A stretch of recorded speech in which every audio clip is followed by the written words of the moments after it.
the latest update on the investigation regarding the 1,479. Pero dati na ito, no?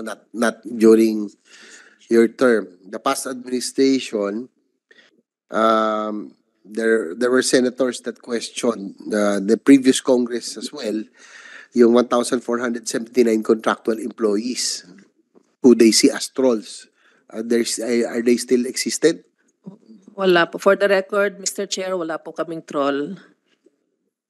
No troll farm, no troll army.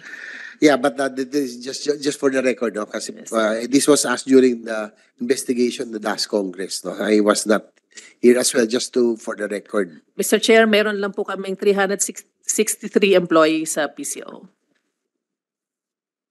Okay, these are the new hires that for which the laptops will be distributed.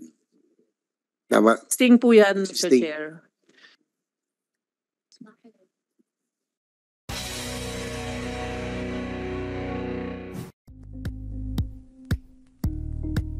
Thank you for watching Politico TV. Please like and subscribe to our channel for more videos.